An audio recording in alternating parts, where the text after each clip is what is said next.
Hello friends, दोस्तों आज इस वीडियो के अंदर हम डिस्कस करने वाले हैं हमारा जो एक नया चैप्टर है आपके इस पूरे सिलेबस के अंदर। सिलेबस आपका चल रहा है कॉर्पोरेट एंड इकोनॉमिक लॉज का। ऑब्वियसली कॉर्पोरेट लॉज के अंदर आपको यहाँ पर कुछ सेक्शंस दिए गए हैं, कंपनी लॉ अलग से दिया गया है। कंपनी लॉ के अंदर एक ही इंपॉर्टेंट चैप्टर है, चैप्टर नंबर 6, जिसका नाम है prevention of operation and mismanagement. अब ये ऑपरेशन यानी कि ऑपरेशन थिएटर वाला ऑपरेशन नहीं है, दिस इज ऑपरेशन। ना ये ऑपरेशन क्या होता है, मिसमैनेजमेंट क्या होता है, इन दोनों की डेफिनेशन तो ऑब्वियसली हम देखने वाले हैं। उसके साथ में इस वीडियो में जैसा कि आपको टाइटल में दिख रहा होगा, दो important sections, section 241 and section 244, ये दोनों सेक्शंस हम यहाँ पर रिलेट करने वाले हैं।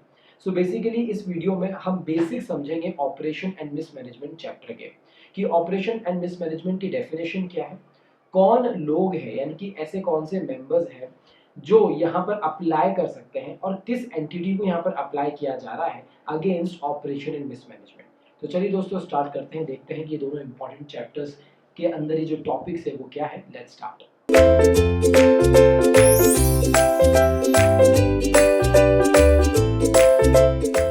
सो यहाँ पर टाइटल जैसा हमें दिख रहा है ऑपरेशन एंड मिसमैनेजमेंट। सबसे पहले देखिए प्रिवेंशन एक वर्ड यहाँ पर आगे लगा हुआ है, operation and mismanagement means title से हमको समझ में आ रहा है ऑब्वियसली कि यहाँ पर ऑपरेशन और मिसमैनेजमेंट दोनों कुछ नेगेटिव वर्ड्स हैं।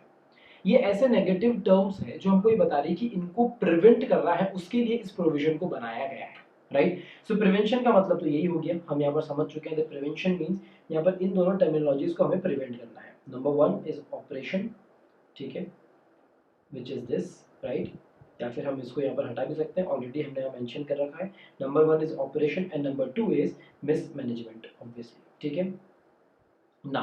अब ये जो दोनों ही अपने आप में टर्म्स है, पहले तो हमें इनका मतलब समझना होगा, ठीक है। तो इनका मतलब तो ऑब्वियसली हम समझेंगे।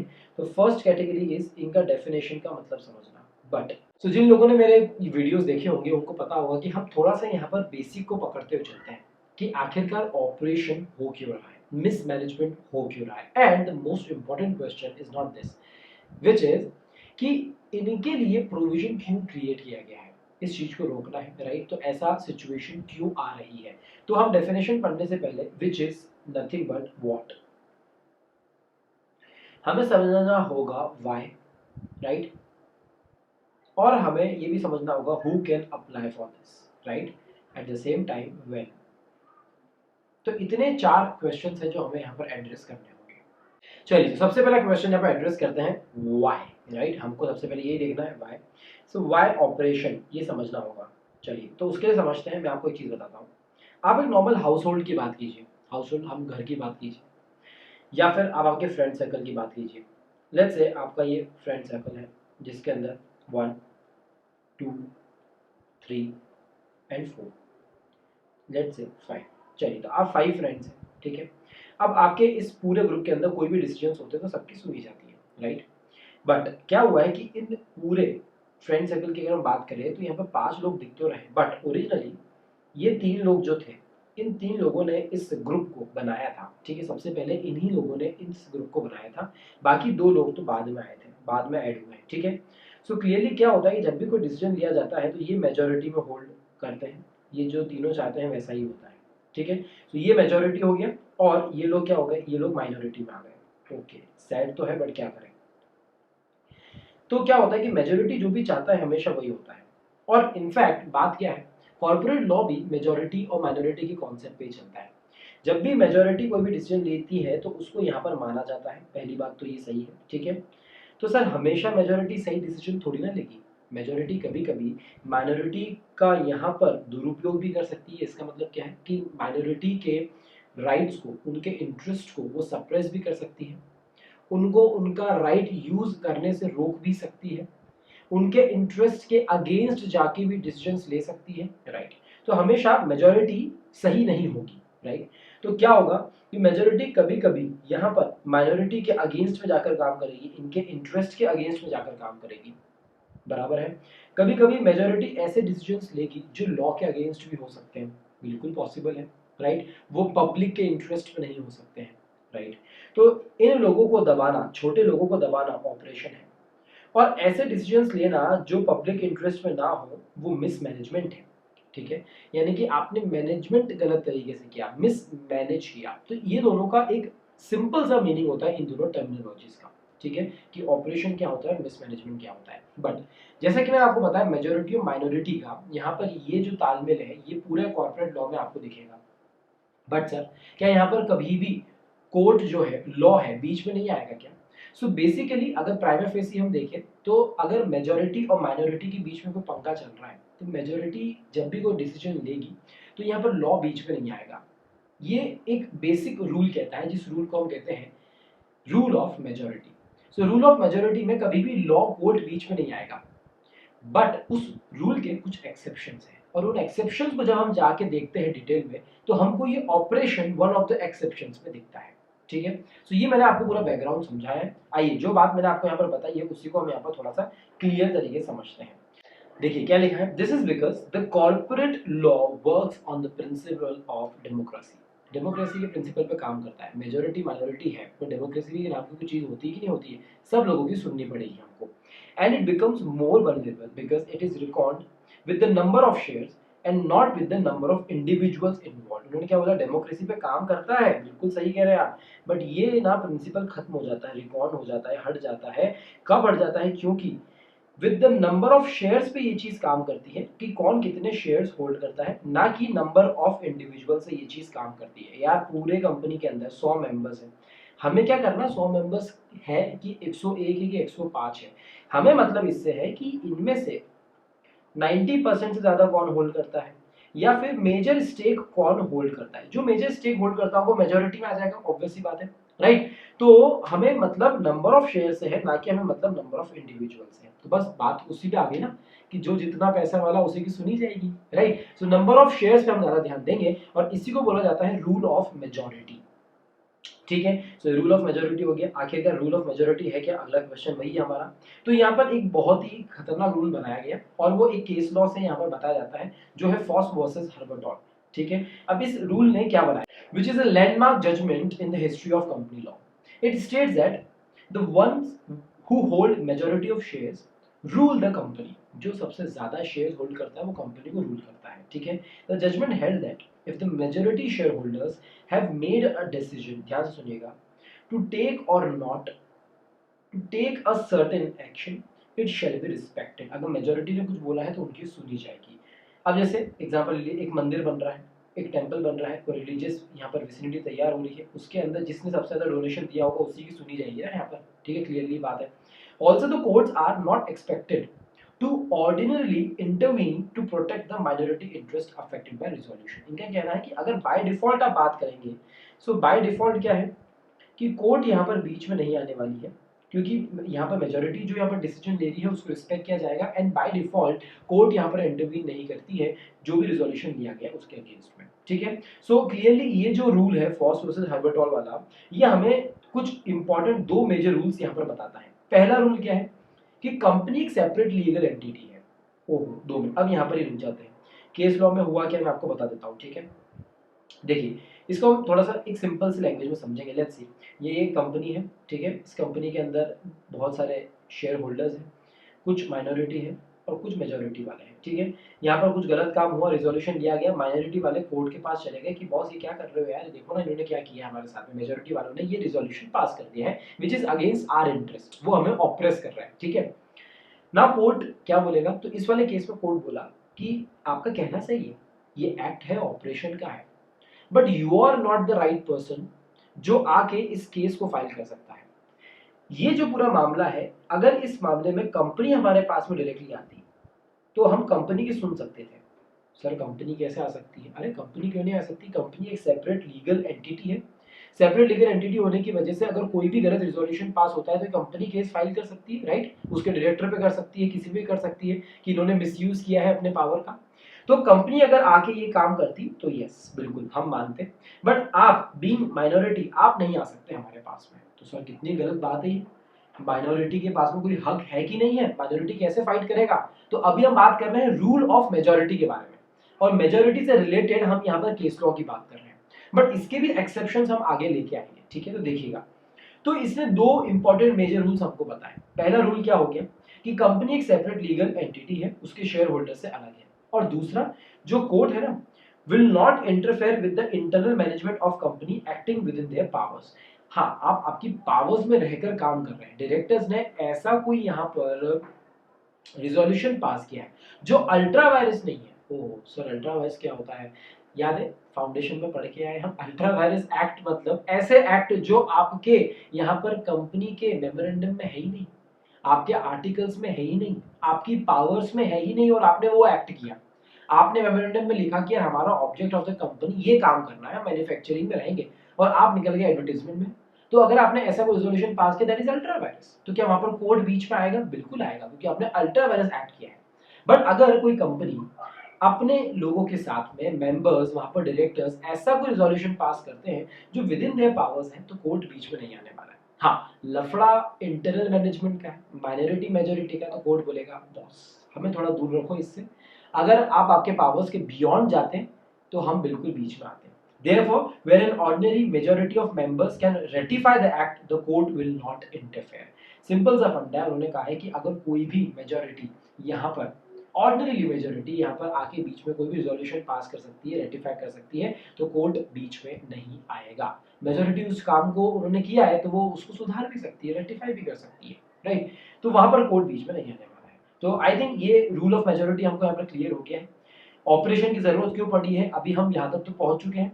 अब हमको समझना है व्हेन। क्यों भैया?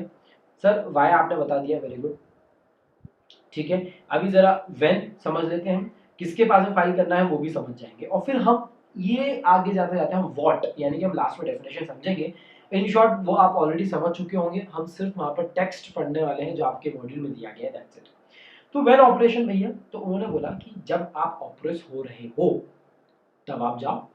तो सर ऑपरेशन हो रहा है ये हमको कैसे मालूम चलेगा?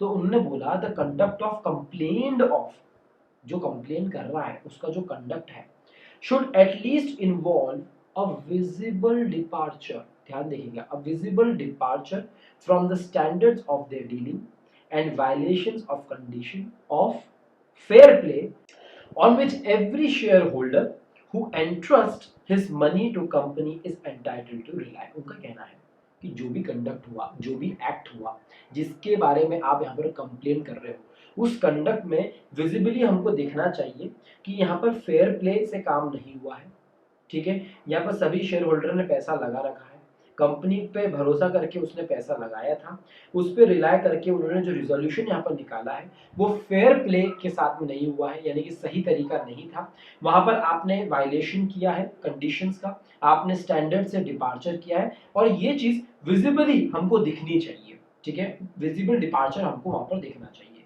द कंप्लेनिंग मेंबर, अब देखिए जो मेंबर कंप्लेन कर रहा है must show that he is suffering from operation in his capacity as a member and not in any other capacity। Sir एक चीज यहाँ पर बोल्ड में लिख दे क्या, बराबर हो जाएगा हमेशा हमेशा के लिए, कि यहाँ पर सिर्फ और सिर्फ मेंबर की बात हो रही है। एक मेंबर ही जा सकता है सर यहाँ पर कंप्लेन करने के लिए, क्या क्रेडिटर जा सकता है? जा सकता है, but not under this act. हम इस एक्ट की बात नहीं कर रहे, क्रेडिटर के पास में अलग राइट्स होते हैं, वो यहाँ पर बात नहीं हो रहा है, ठीक है। सो यहाँ पर सिर्फ एक मेंबर जा सकता है, सिर्फ मेंबर कंप्लेन कर सकता है in his capacity as a member and not in any other capacity. तो मेंबर को जरा आप यहाँ पर सर्कल कर लीजिए। अच्छा, अब जो कंप्लेन करने जा रहा है, मैंने बोला कि मेरे साथ यहाँ पर गलत हुआ है, तो आप बोल रहे हो आपके साथ में गलत हुआ है, तो आप ही प्रूफ करो ना क्या गलत हुआ है। तो अगर जो कंप्लेनिंग मेंबर है, जो कंप्लेन लेकर जा रहा है, वही प्रूफ करेगा कि ऑपरेशन आपके साथ में हुआ है, आपको ऑपरेस किया गया है, तो आप प्रूफ करो। प्रूफ करने की रिस्पॉन्सिबिलिटी मेंबर के ऊपर ही है। कंप्लेन लेकर मेंबर ही जा सकता है, उसी कैपेसिटी में जा सकता है, और उस कंडक्ट में वो विजिबल डिपार्चर वायलेशन दिखना चाहिए, ठीक है। तो ये हो गया हमारा व्हेन, कि ऑपरेशन का यहाँ पर कब फाइल किया जाएगा कंप्लेन, ये बात भी हम यहाँ पर समझ चुके हैं। अब अगला क्वेश्चन क्या है कि ऑपरेशन कब होगा, किन किन केसेस में होगा। Let's see to constitute an act as an act of operation, let's see क्या क्या चीजें हम देखने वाले हैं। चलिए तो अब बात कर लेते हैं कि ऑपरेशन कब होगा, कंस्टिट्यूट कब होगा, यानी कि ऑपरेशन के लिए क्या क्या सिचुएशंस है जिनको हम ऑपरेशन में लेंगे। देखिए एक पर्सन ने आके आपको बोला कि मेरे साथ में गलत हुआ है, तो ठीक है गलत हुआ तो बताइए कैसे गलत हुआ है। क्या रूम में कितने लोग थे? 10 लोग थे। सर मेरी बात नहीं सुनी उन लोगों ने, आपकी बात नहीं सुनी उन लोगों उन्होंने, ठीक है, तो क्या दूसरों की भी नहीं सुनी? मतलब आपके अलावा और भी कोई लोग थे, तो ऐसे बहुत सारी कंडीशंस अप्लाई होगी ना। तो ऐसे उन्होंने बोला है कि टू कंस्टिट्यूट ऑपरेशन क्या क्या चीजें होनी चाहिए। तो उन्होंने बोला persons concerned with the management of the company's affair must, in connection thereof, be guilty of fraud, misfeasance और misconduct towards the members। यानी कि आप जिनके ऊपर उंगली उठा रहे हो, ठीक है, उनके ऊपर उंगली आप क्यों उठा रहे हो? तो या तो फ्रॉड के लिए, मिसफिएसेंस के लिए या मिसकंडक्ट के लिए, ठीक है। तो या तो अगर आपने फ्रॉड किया है, किसने, किसकी बात चल रही है, जो कंपनी के अफेयर्स को संभालते हैं, जो मैनेजमेंट है, जिनके ऊपर उंगली उठी है, वो या तो उन्होंने फ्रॉड किया है, मेंबर्स के अगेंस्ट में मिसकंडक्ट किया है, या फिर मिसफिसेंस किया है, यानी कि कोई लॉफुल एक्ट को इलीगल तरीके से करना, वो मिसफिसेंस कहलाता है, ठीक है। इट डज नॉट इंक्लूड, अब इसमें क्या इंक्लूड नहीं होता है, तो जरा यहाँ पर आप माइनस लगा लीजिए कि हम किस चीज को हम यहाँ पर ऑपरेशन नहीं बोलेंगे। It does not include mere domestic disputes between director and members. यार आप डायरेक्टर और मेंबर्स के डोमेस्टिक डिस्प्यूट्स हैं, उनको हम यहाँ पर ऑपरेशन में नहीं इंक्लूड कर सकते हैं, ठीक है। आप बात बात पे अगर मेंबर्स बोल रहे हैं कि सर मीटिंग इस टाइम पे नहीं होनी चाहिए, मीटिंग इस डेट पर होनी चाहिए, हम यहाँ पर ऐसा नहीं होने देंगे, हम 2 बार से बोल रहे हैं सैटरडे पे मीटिंग मत करिए, रिजोल्यूशन भी पास नहीं हो पा रहा है। अब ये जो छोटे छोटे डिस्प्यूट्स है, जो डोमेस्टिक डिस्प्यूट्स है, उनको हम ऑपरेशन नहीं बोलते हैं। और lack of confidence between one set of members and others. यार अब एक मेंबर्स और दूसरे मेंबर्स के सेट के बीच में अगर यहाँ पर कॉन्फिडेंस नहीं है, एक लाइन पीछे से, अब यार अगर एक मेंबर के सेट के बीच में दूसरे मेंबर सेट के बीच में अगर कॉन्फिडेंस नहीं है, यानी कि दोनों की पट नहीं रही है, तो क्या यहाँ पर बोलेंगे कि हम माइनॉरिटी में है, हमारे साथ में गलत हो रहा है, ये मेजोरिटी में है? ऐसा नहीं होता है, उसको हम यहाँ पर ऑपरेशन नहीं बोलेंगे, ठीक है। So it was observed in Rao VM versus Rajeshwari Ramakrishnan that the operation complained of must affect a person in his capacity और कैरेक्टर एज अ मेंबर। हम ऊपर देख के आ चुके हैं कि आपको जो अफेक्ट हुआ है, ऑपरेशन आपको हिट हुआ है, आपको ऑप्रेस किया गया है, वो एज ए मेंबर होना चाहिए, एज ए मेंबर उसी कैपेसिटी में होना चाहिए। अनफेयर ट्रीटमेंट जो हुआ है वो अदर कैपेसिटी में नहीं होना चाहिए। एग्जाम्पल, अ डायरेक्टर और a creditor is outside the purview of this chapter. यानी कि हम डायरेक्टर को डायरेक्टर पोस्ट के हिसाब से अनफेयर प्रैक्टिस हुई उसके साथ में, कोई क्रेडिटर है उसके साथ में अनफेयर हुआ है, तो उसकी बात यहाँ पर नहीं हो रही है, सिर्फ और सिर्फ मेंबर की बात हो रही है, ठीक है। तो ये बात उन्होंने वापस यहाँ पर प्रूव कर दी है। अब उन्होंने बोला एक बार ऐसा हो गया, ठीक है, एक बार हो गया, गलती से हो गया, तो हम उसको ऑपरेशन नहीं बोलेंगे, एक कंटिन्यूटी होनी चाहिए। आप ये प्रूव करो कि आपके साथ में हमेशा ऑपरेशन हो रहा है for a certain period of time, तो हम उस बात को माने। तो उन्होंने बोला कि there must be a continuous act constituting operation up to the date of petition. The events have to be considered not in isolation. हम आइसोलेशन में नहीं करेंगे, एक एक इवेंट को अलग नहीं माना जाएगा, सबको एक साथ मिलाकर कंटिन्यूस सफरिंग दिखनी चाहिए वहां पर, तभी हम उस चीज को क्या बोलेंगे, हम उस चीज को बोलेंगे कि यस ये ऑपरेशन है। एक बार नहीं, 2 बार नहीं, 3 बार ऐसा इस व्यक्ति के साथ में हुआ है। ये हमेशा अपनी बात रखते हैं मेंबर्स, ये सेक्शन ऑफ मेंबर्स है जो हमेशा ये बात रखते हैं, बट जस्ट बिकॉज वो इस लेट्स से कास्ट को, रिलीजन को बिलोंग करते हो, बहुत गंदी बात है, बट क्या करें, अगर कुछ कंपनीज ऐसा कर रही है, ऐसे शेयर होल्डर्स को, कुछ रीजन के शेयर होल्डर्स से वो कोई बात नहीं मान रही है, तो फिर वहां पर ऑपरेशन में आएगा, ठीक है। अगला पॉइंट क्या है, the conduct complaint of can be said to be operation only when, क्या बोल रहे हैं, इट कुड बी सेड, देखिए क्या बोल रहे हैं, when it could be said that it is burdensome, harsh है, रॉन्गफुल है, ठीक है, and involves at least an element of lack of probity of fair dealing to a member in matters of his proprietary rights as a shareholder।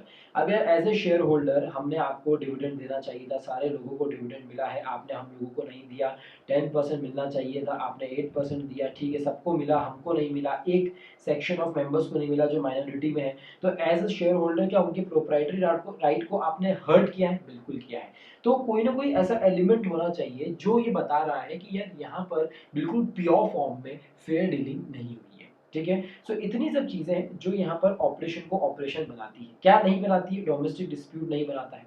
अच्छा, इसमें एक और चीज जो यहाँ पर मेंशन नहीं करी है, हम उसको यहाँ पर एग्जांपल में लेते हैं, थोड़ा अच्छा केस स्टडी हो जाएगा आपके लिए। मुझे एक बात बताइए, डायरेक्टर का रिमूवल है, ठीक है, अब यहाँ पर कंपनीज एक्ट को यूज करते हुए, प्रॉपर सेक्शंस के पावर को यूज करते हुए अगर किसी डायरेक्टर को हटा दिया, ठीक है, तो क्या ये मिसमैनेजमेंट हो जाएगा?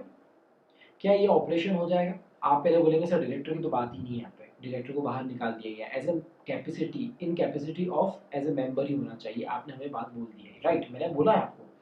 बट अगर आप ये बोलेंगे कि ये मिसमैनेजमेंट है, अभी हम ऑपरेशन पढ़ रहे हैं, डेफिनेशन पे तक हम पहुंचे नहीं है, ठीक है, अगर ये मिसमैनेजमेंट है तो उनका कहना है कि कोई भी लॉ को, प्रॉपर एक्ट को यूज करते हुए, सेक्शन की पावर्स को यूज करते हुए, अगर कंपनीज एक्ट की पावर को यूज करते हुए सही तरीके से अगर कोई काम किया गया है तो उसे हम यहाँ पर ऑपरेशन और मिसमैनेजमेंट में नहीं लेंगे। तो ये बात भी आपको ध्यान रखनी है। तो सर दिक्कत क्या हो रही है? आप कह रहे हैं कि यहाँ पर जो ये रूल चल रहा है किस चीज का? सर आपने बताया ना, रूल ऑफ मेजोरिटी, कुछ एक्सेप्शन है उसके? यस, रूल ऑफ मेजोरिटी ही जीतता है हमेशा, हमेशा नहीं जीतता सर। तभी तो सर उसके एक्सेप्शन आ रहे हैं, कुछ 4 एक्सेप्शन है। देखिए पहला एक्सेप्शन क्या है? अल्ट्रा वायरस और इलीगल एक्ट। अब अगर आप अपनी पावर्स में रहते हुए आप अपने ही मेमोरेंडम और आर्टिकल के हिसाब से जो यहाँ पर आपकी कंपनी के पावर्स के अंदर है, अगर आप वही काम करेंगे तो यस, तो फिर कोई दिक्कत की बात नहीं है। बट अगर आपने अल्ट्रा वायरस एक्ट किया तो क्या रूल ऑफ मेजोरिटी चलेगा? नहीं चलेगा। अगर आपने ट्रांजैक्शन रिक्वायरिंग स्पेशल मेजोरिटीज, इसका मतलब ये होता है कि आप मेजोरिटी में भी आप गिने चुने 2 ही लोगों से पूछ रहे हो, आपने कहा कि यस ये काम करना जरूरी है, बराबर है, तो पर आप बताइए जरा, ये 2 मेंबर जो 80 या 85% के बीच में होल्ड करते हैं उन्हीं से हम पूछेंगे सिर्फ। यार आपने 2 लोगों से पूछ लिया, स्पेशल मेजोरिटी से पूछ लिया, और हम लोगों से नहीं पूछा आपने। जैसे कोई स्पेशल रेजोल्यूशन पास होने वाला रहता है तो स्पेशल रेजोल्यूशन के लिए आपने सिर्फ यहाँ पर लेट्स से कोई ऐसे डायरेक्टर को अपॉइंट करना है, या आप ऑब्वियसली डायरेक्टर चैप्टर पढ़ के आएंगे आप आगे, या पढ़ा होगा आपने तो आपको मालूम होगा कि ऐसे स्पेशल सर्कमस्टांसेस जहाँ सबकी अनुमति नहीं ली जा रही है, तो वहाँ पे उस वाले केस में माइनॉरिटी के यहाँ पर हर्ट हो सकती है, यस हो सकती है, तो ये भी एक एक्सेप्शन है। पर्सनल राइट्स का जब मैटर आता है तो यहाँ पर एक्सेप्शन क्रिएट हो जाएगा। एंड हमारा सबसे इंपॉर्टेंट बात, the fraud on the minority, अगर माइनॉरिटी के अगेंस्ट में जाके आपने कुछ फ्रॉड किया है तो उस वाले केस पर ये चैप्टर यहाँ पर लास्ट एक्सेप्शन पे हम इस चैप्टर के साथ में डील करते हैं, यानी कि फ्रॉड हुआ है, यानी कि माइनॉरिटी यहाँ पर हर्ट हो गए हैं, ऑप्रेस हो गए हैं, तो फिर वो यहाँ पर आएंगे, ठीक है। अब finally we are ready after what, after understanding who, after understanding why and after understanding when, we are ready for our what। अब what is operation and mismanagement, जरा हम यहाँ पर दोनों की डेफिनेशन देख लेते हैं, आपको बहुत ही चिंदी डेफिनेशन लगेगी क्योंकि आप समझ चुके हैं, ठीक है। If affairs of a company have been or are being conducted prejudicial to public interest, या पब्लिक इंटरेस्ट के अगेंस्ट में गए हो आप, आपने जो यहाँ पर अफेयर संभाले हैं कंपनी के वो पब्लिक इंटरेस्ट को प्रीजुडिशियल है, यानी कि वो उसके अगेंस्ट में जा रहे हैं, या फिर आपका जो तरीका है वो ऑपरेसिव है टू एनी मेंबर, या फिर to the interest of the company, मतलब अगर आपने पब्लिक इंटरेस्ट के खिलाफ गए, अगर आप कंपनी के इंटरेस्ट के खिलाफ गए, अगर आप मेंबर के इंटरेस्ट के खिलाफ गए, किसी को भी किसी भी तरीके से अगर प्री जुडिशियल रहा, so there is a case of operation और मिसमैनेजमेंट। सर दोनों की डेफिनेशन एक ही बना दी इन्होंने? यस, दोनों की डेफिनेशन एक बना दी।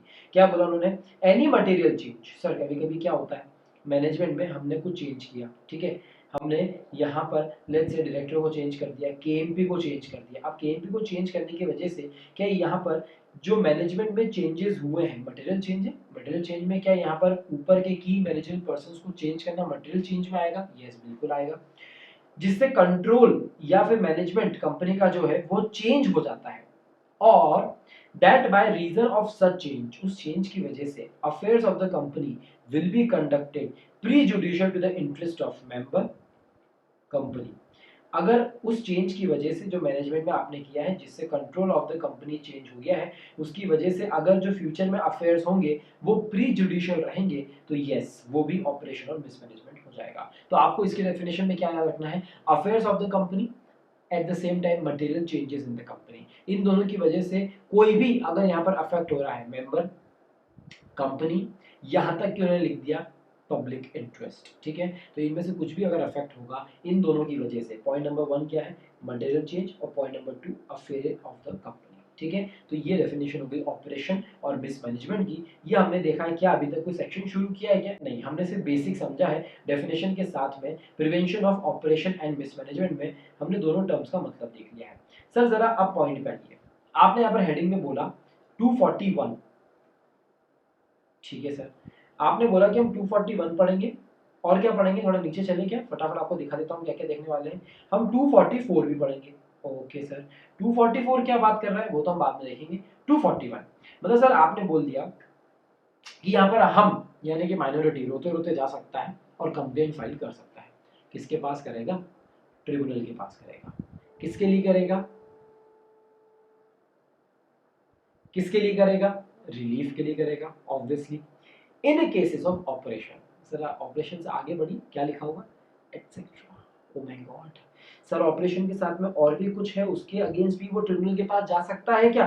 सर ऐसी क्या चीजें हैं, अरे ऐसी क्या चीजें मतलब मिसमैनेजमेंट है ना। तो सर इनका कहना है कि चाहे मिसमैनेजमेंट हो चाहे ऑपरेशन हो, दोनों के लिए सेक्शन 241 चल रहा है क्या, यस। तो 241 क्या बता रहा है सर, 241 बता रहा है कि यहाँ पर कोई भी मेंबर, मेंबर बोल रहा हूँ मैं, कोई भी मेंबर और किसी की बात नहीं चल रही यहाँ पर, कोई भी मेंबर यहाँ पर ट्रिब्यूनल के पास में जा सकता है सर। किस चीज के लिए, वो एप्लीकेशन दे सकता है, किस चीज के लिए, वो ऑपरेशन के लिए और मिसमैनेजमेंट के लिए, दोनों के लिए। अगर उसके साथ में हुआ है, वो प्रूफ कर पाता है कि यस उसके साथ में फ्रॉड हुआ है, ऑपरेशन हुआ है, तो वो जा सकता है ट्रिब्यूनल के पास में फॉर बोथ द केसेस। ठीक है। The section seeks to provide the circumstances in which an application may be made to the tribunal। कौन से circumstances है भैया, तो अब देखिए मैंने क्या बोला था, आगे बढ़िए। मेंबर तो कर ही सकता है सर, सेंट्रल गवर्नमेंट भी कर सकती है। ओहो, मतलब सर सेंट्रल गवर्नमेंट भी यहाँ पर क्या जाएगी ट्रिब्यूनल के पास में, यस।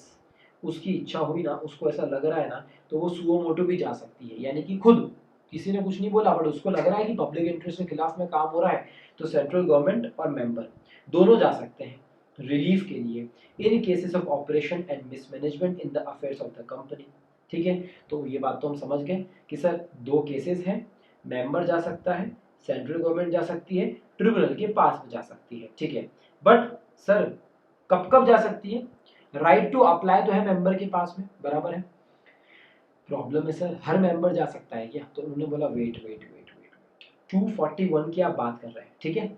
अब जरा मैं आपको नीचे लाता हूँ, इंपॉर्टेंट बात बताने वाला हूँ। 244 की जरा हेडिंग देखिए, राइट टू अप्लाई अंडर 241 मतलब क्या सर, हर मेंबर जाके अप्लाई कर सकता है क्या, हर मेंबर नहीं कर पाएगा। 241 में जिसको अप्लाई करना है उसको 244 का क्लियरेंस लेना पड़ेगा, यानी कि 241 के लिए एलिजिबल कौन है, तो यहां पर लिखना पड़ेगा एलिजिबल मेंबर कौन होगा 241 में एप्लीकेशन डालने के लिए, 244 वाला होगा। तो सर 244 समझना जरूरी है, बिल्कुल समझेंगे, शांति रखिए। 241 में आपके लिए कंप्लीट कर देता हूँ। तो बात क्या है, एलिजिबिलिटी चाहिए 244 के हिसाब से, ठीक है। किन मैटर के लिए, ऑपरेशन और मिसमैनेजमेंट के लिए।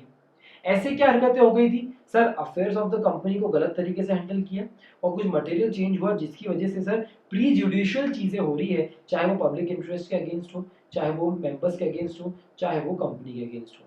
तो इन दोनों टास्क अगर इस तरीके के रिजल्ट में यहाँ पर सामने आते हैं तो एक मेंबर ट्रिब्यूनल पर जाएगा 244 के अगर क्राइटेरिया में फिट बैठता है तो। ठीक है, रीजंस क्या क्या हो गए, पब्लिक इंटरेस्ट हो गया, मेंबर हिमसेल्फ हो गया, कंपनी हो गया, change in management result in change in share holding, बताया था मैंने आपको, शेयर होल्डिंग चेंज हो गई, केएमपी के नए लिया यहाँ, बराबर है। शेयर सेल ऑफ करके यहाँ पर कोई नई कंपनी ने शेयर्स परचेज कर लिए हैं, उसके हिसाब से आपको मालूम चल रहा है कि ये मेजर शेयर होल्डर बन गया है, अब ये गड़बड़ कर सकता है, जितने भी डिसीजन होंगे ये इसके पास में आ गए हैं और ये काम गड़बड़ होगा, यहाँ पर इंडिपेंडेंसी नहीं रहेगी। तो अगर शेयर होल्डिंग में कुछ भी चेंज हो रहा है, मेंबर्स के खिलाफ कुछ हो रहा है, कंपनी के खिलाफ कुछ हो रहा है, पब्लिक इंटरेस्ट के खिलाफ कुछ हो रहा है, तो ये चारों रीजंस की वजह से ऑपरेशन और मिसमैनेजमेंट हो सकता है और एक 244 मेंबर वाला यहाँ पर ट्रिब्यूनल के पास में जा सकता है। ठीक है, तो ये बात हो गई। अब देखिए ये जो यहाँ पर सेक्शन है ये सिर्फ मेंबर्स को इस चीज के लिए ट्रिब्यूनल के पास जाने के लिए परमिट नहीं करता है कि ऑपरेशन हुआ है तो आप चले जाओ, बट एक बड़ा वर्ड यहाँ पर ऐड किया गया है, वो है अफेयर्स ऑफ द कंपनी।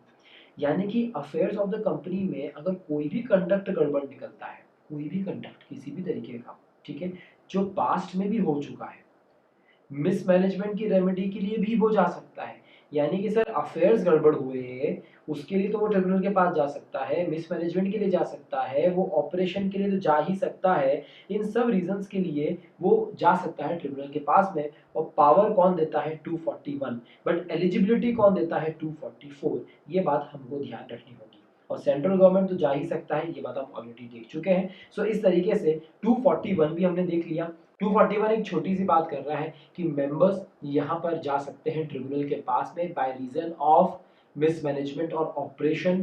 किस तरीके से, चाहे वो पब्लिक इंटरेस्ट के खिलाफ में हो, मेंबर्स के खिलाफ में हो, कंपनी खुद के खिलाफ में हो, या फिर शेयर होल्डिंग चेंज हुआ है उसकी वजह से अगर एक्ट या affair of the company disturb होने वाले हैं तो भी वो ट्रिब्यूनल के पास में जा सकता है। ये एक्ट यानी कि ये सेक्शन 241 मेंबर्स के साथ में सेंट्रल गवर्नमेंट को भी पावर देता है। चलिए कुछ एग्जांपल देखते हैं और कुछ कॉन्सेप्ट्स क्लियर करते हैं। अब देखिए कुछ एग्जांपल्स हम यहाँ पर देखने वाले हैं। तो पहले तो यार देखिए, ऑपरेशन आपको हक दिया गया है कि आप ट्रिब्यूनल के पास में जा सकते हो। हर चीज़ का ना रीज़न लेके मुंह उठा के आप नहीं जा सकते हो।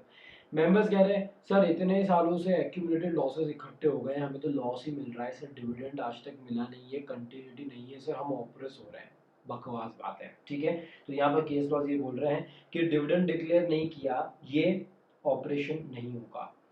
अरे कंटिन्यूस लॉसेस हो रहे हैं ये रिगार्डेड एज ऑपरेशन, नो ऐसा नहीं होता है, ठीक है। ये बात आपको ध्यान देनी पड़ेगी।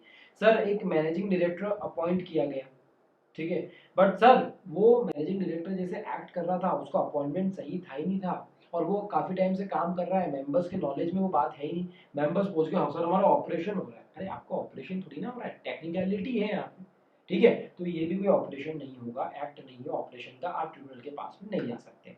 और क्या यहाँ पर केस लो, एक शेयर होल्डर मर गया, तो शेयर होल्डर के साथ में जो उसका लीगल एयर था वो ट्रिब्यूनल के पास में पहुंच गया, जो माइनॉरिटी पोजीशन में था ऑब्वियसली। ये शेयर होल्डर जो मरा वो भी माइनॉरिटी में था, तो वो लीगल एयर जो माइनॉरिटी में है वो पहुंच गया ट्रिब्यूनल के पास में। क्वेश्चन सिंपल सा है, क्या लीगल एयर ट्रिब्यूनल के पास में पहुंच सकता है? यस पहुंच सकता है, कोई दिक्कत की बात नहीं है। वो बिल्कुल डिसीज शेयर होल्डर का जो भी लीगल एयर है वो माइनॉरिटी स्टेटस के साथ में ही is entitled to file the petition, ठीक है, कोई दिक्कत की बात नहीं है। नाउ अब क्या हुआ, एक और देखिए, एक और केस देखिए। एक शेयर होल्डर है, जो शेयर होल्डर तो है ही सही, साथ में डायरेक्टर भी है कंपनी का, ठीक है, who is also the director of the company cannot claim compensation by way of salary paid to other directors। अब उसका कहना है कि यार सैलरी के नाम पे आप मुझे कॉम्पनसेशन दो, कि यार ये सब चीज़ें मुझे मिलनी चाहिए। तो उनका कहना है कि भैया आप एज ए शेयर होल्डर अगर आप कुछ कमा सकते हो तो वो डिविडेंड है, ठीक है। डिविडेंड के अलावा एज ए डायरेक्टर आपको जो भी पैसा मिलना है, चाहे सिटिंग फीस का मिलना है या सैलरी का मिलना है, वो बोर्ड ऑफ डायरेक्टर को कंसर्न करती है, वो ट्रिब्यूनल को थोड़ी ना कंसर्न करती है। कुछ भी बात लेके चले जाओगे क्या? तो ये कुछ केस लॉस है जो हमने उसके साथ में यहाँ पर बात कर ली है। आप बस जो इंपॉर्टेंट है वो आपको बता देता हूँ। कंटिन्यूस लॉसेस ऑपरेशन नहीं है, डिविडेंड ऑपरेशन नहीं है, यानी कि डिविडेंड नहीं दिया तो वो ऑपरेशन के केस में नहीं आएगा। लीगल है बिल्कुल यहाँ पर दे सकता है, और बाकी पॉइंट यहाँ पर छोटे छोटे थे, ठीक है। सो इस तरीके से हमने यहाँ पर सेक्शन 241 यहाँ पर डिस्कस कर लिया है, but what is remaining is section 244। Sir आपने बोला है कि 244 में जो एलिजिबल होगा वही 241 में एप्लीकेशन दे पाएगा, बट 241 का हाईलाइट पॉइंट आपको जो हमेशा याद रखना है कि just not for an operation act but also for mismanagement आप यहाँ पर एप्लीकेशन दे सकते हो। आप मतलब कौन है यहाँ पर? मेंबर है। मेंबर के साथ में और कौन है? क्या सीजीबी सेंट्रल गवर्नमेंट सुओ मोटो ये काम कर सकती है? बिल्कुल कर सकती है। तो आइए सेक्शन 244 की यहाँ पर शुरुआत करते हैं। सबसे पहली लाइन अगर आप पढ़ेंगे तो आपको क्या दिखेगा?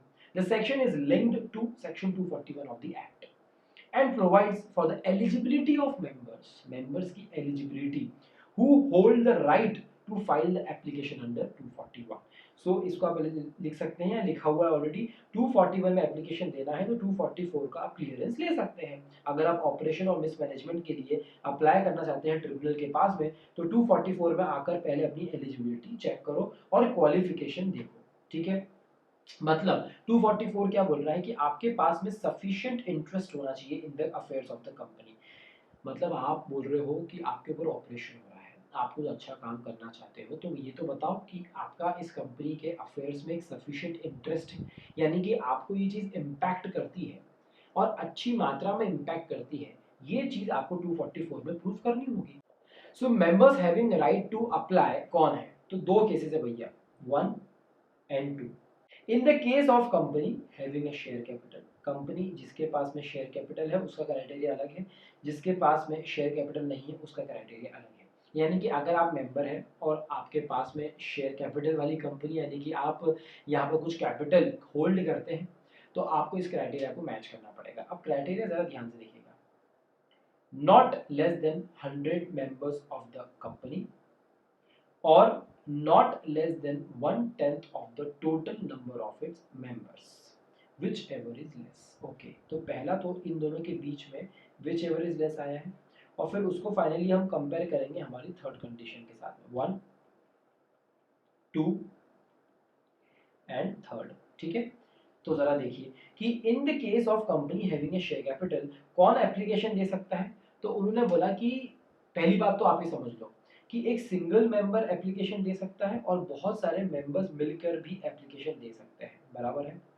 तो सर अगर इन सब के बिहाफ पर यही मेंबर यहाँ पर एप्लीकेशन फाइल कर दे तो यस, अगर ये सब मेंबर यहाँ पर अलाउ कर देते हैं तो ये अकेला बंदा भी एप्लीकेशन फाइल कर सकता है on behalf of these members.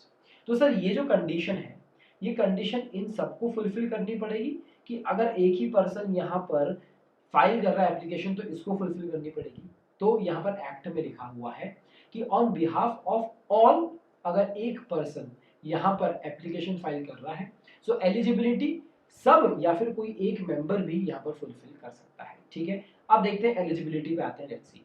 ठीक है, सो पहली और दूसरी कंडीशन को जरा देखिए, ये बोलते हैं नंबर्स के ऊपर बिलीव करते हैं, बट मैं पहली थर्ड की बात करता हूँ कि अगर कोई एक मेंबर या कोई भी मेंबर्स, ठीक है, अगर वो एक साथ आकर यहाँ पर कंप्लेन फाइल करना चाहते हैं तो उनके पास में कितना वैल्यू का यहाँ पर शेयर कैपिटल होल्ड करना चाहिए। तो पहली बात तो ये इश्यूड शेयर कैपिटल की बात कर रहे हैं, सब्सक्राइब्ड की बात नहीं कर रहे हैं, ऑथराइज्ड की बात नहीं कर रहे हैं, पेड अप की बात नहीं कर रहे हैं, इश्यूड शेयर कैपिटल 50 लाख की शेयर कैपिटल इश्यू करी, बराबर है 50,000 शेयर्स थे। ओके, 45,000 ही सब्सक्राइब हुए, तो 45,000 के हिसाब से नहीं जाने वाले हैं ना, हम तो इशूड के हिसाब से जाने वाले हैं। आपको बात आई समझ में? ठीक है, सो आपको इशूड शेयर कैपिटल पर जाने है, ये बात आपको ध्यान रखना है। सो कोई भी मेंबर या नंबर ऑफ मेंबर्स साथ में आ रहे हैं तो उनको एटलीस्ट 1/10 यानी कि 10% of issued share capital hold करना पड़ेगा। अगर इतनी वैल्यू है तो ही आप एलिजिबल हो। तो अगर वैल्यू से जाना है तो 1/10 आप यहाँ पर इशूड शेयर कैपिटल का पकड़ लो। अगर नंबर से जाना है तो नंबर से आपको क्या सोचना पड़ेगा, 50,000 टोटल यहाँ पर शेयर होल्डर्स है, बात समझिएगा। तो या तो 100 या फिर इसका 1/10, इसका 1/10 कितना होगा, इसका 1/10 ऑब्वियसली 500 होगा, विच एवर इज लेस। ठीक है, तो एटलीस्ट 100 मेंबर्स को तो यहाँ पर अगर कोई भी एप्लीकेशन फाइल करना है ट्रिब्यूनल में तो 100 लोग तो लगेंगे ही लगेंगे। ठीक है, सो अगर नंबर्स में जाना है तो आप इस क्राइटेरिया को फॉलो करिए, अगर वैल्यू से जाना है तो आप इस क्राइटेरिया से यहाँ पर बिल्कुल जाइए। सर प्रॉब्लम क्या है, 100 मेंबर्स हैं, राइट, और 100 मेंबर्स का अगर हम सम अप करते हैं तो इनका जो वैल्यू है, ये जो होल्ड करते हैं वो 10% ऑफ इशूड शेयर कैपिटल नहीं है। तो क्या सर ऐसा हो सकता है क्या? तो उन्होंने कहा है कि देखिए और लिखा है दोनों के बीच में, और या तो आप नंबर का क्राइटेरिया फुलफिल कर लो या फिर आप वैल्यू का क्राइटेरिया फुलफिल कर लो। ठीक है, अगर आपके यहाँ पर वैल्यू नहीं हो रहा है, आप दोनों क्राइटेरिया फुलफिल करना चाहते हैं, ज्यादा नंबर ऑफ मेंबर्स आप ऐड कर लो जिससे आपका 1/10 बन जाए। ठीक है, उसमें कोई दिक्कत नहीं है, बट अगर वैल्यू फुलफिल हो रही है तो फिर यहाँ पर ये नहीं देखा जाएगा कि नंबर्स फुलफिल हो रहे कि नहीं हो रहे। ठीक है, बट और अगर यहाँ पर अगर नंबर्स फुलफिल हो रहे हैं तो वैल्यू पे ध्यान नहीं देंगे। ठीक है, तो ये चीज आपको ध्यान देनी पड़ेगी क्योंकि और लिखा है इन दोनों के बीच में, नंबर्स का क्राइटेरिया फुलफिल कर लो, आपको मिनिमम 100 चाहिए थे, 150 लोग इकट्ठे हो गए, उन्होंने एप्लीकेशन दे दी, वैलिड है। अच्छा, सिर्फ 2 लोग ही जाके दे रहे हैं, 2 लोग क्यों सर, एक 45% होल्ड करता है तो सर माइनॉरिटी में कैसे हुआ, तो वो आपको ध्यान देना पड़ेगा कि सर अगर 2 मेंबर है, ठीक है, और एक होल्ड करता है 8%, एक होल्ड करता है 3%, सर टोटल ये 9 10 11% होल्ड करते हैं, 10% से ज्यादा है तो क्या सर ये जा सकते हैं, 2 लोग भी एप्लीकेशन दे सकते हैं? यस, तो इसलिए उन्होंने अलग अलग वैल्यू का और नंबर का क्राइटेरिया फिक्स किया है। अब sir what about the company जहाँ पर शेयर कैपिटल है ही नहीं, तो उन्होंने कहा not less than 1/5 of the total number of its members, यानी कि टोटल नंबर ऑफ मेंबर्स का 1/5। तो यहाँ पर अगर 50,000 मेंबर्स हैं तो आपको क्या लगता है यहाँ पर कितने मिनिमम चाहिए रहेंगे हमको, 1/5 की बात चल रही है। तो 50,000 अगर यहाँ पर शेयर होल्डर्स है, आपकी यहाँ पर शेयर कैपिटल नहीं है तो आपको 1/5 मिनिमम तो आपको इकट्ठा करना ही पड़ेगा, ठीक है, in case of a company not having a share capital. ठीक है, बट इसके बाद में जो बात आने वाली है बहुत ही इंपॉर्टेंट है और मैंने बोल्ड में लिखा है, मैं जूम कर देता हूँ, आप जरा देख लीजिए। At the time of filing application, हो सर ये जो पूरा क्राइटेरिया है कब चेक करें हम, तो उन्होंने बोला जब एप्लीकेशन फाइल की जा रही है तब आपको चेक करना है। At the time of filing application, इसको जरा अच्छे से याद कर लीजिए, इसको मैं कितना हाईलाइट करूँ आपके लिए, आई डोंट नो।